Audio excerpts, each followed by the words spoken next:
মধ্যপ্রাচ্য মঙ্গলবার নতুনভাবে আগুনে লিপ্ত হলো। আকাশে একের পর এক ড্রোন ও ক্ষেপণাস্ত্র, শহরের উপর সতর্ক সংকেতের শব্দ আর মানুষের অস্থির চোখ, সবই এই অঞ্চলের নাজুক নিরাপত্তার ছবি ফুটিয়ে তুলছে।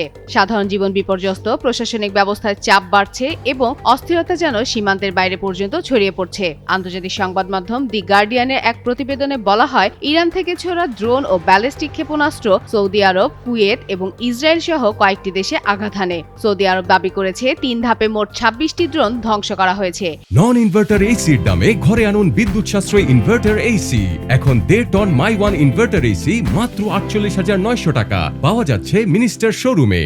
এদিকে কুয়েতে আন্তর্জাতিক বিমানবন্দরের জ্বালানি ট্যাঙ্কে আগুন লেগে যাওয়ার সঙ্গে রাতভর ১২ থেকে ১৩ বার সাইরেন বাজে। পাশাপাশি কুয়েত ন্যাশনাল গার্ড তাদের দায়িত্বপূর্ণ এলাকায় ৫টি ড্রোন এবং ৬টি ক্ষেপণাস্ত্র প্রতিহত করেছে। সংঘাতের ছায়া পৌঁছেছে জর্ডান ও লেবাননের সীমান্তেও। জর্ডানে ক্ষেপণাস্ত্রের ধ্বংসাবশেষ পড়ে, তবে হতাহতের খবর পাওয়া যায়নি। লেবানন থেকে ছোড়া প্রজেক্টাইল ইসরায়েলের উত্তরাঞ্চলে আঘাত হানে। একটি নির্মাণাধীন ভবন ক্ষতিগ্রস্ত হয়। উত্তর ইসরায়েলে একজন নিহত এবং তেল আবিবের কাছে অন্তত ১২ জন আহত হন। বাহরাইনে উচ্চ সতর্কতা জারি করা হয়েছে। বিশ্লেষকরা বলছেন, এই হামলা শুধু স্থানীয় নয়, মধ্যপ্রাচ্যে বড় ধরনের সংঘাতের ঝুঁকি বৃদ্ধি পাচ্ছে।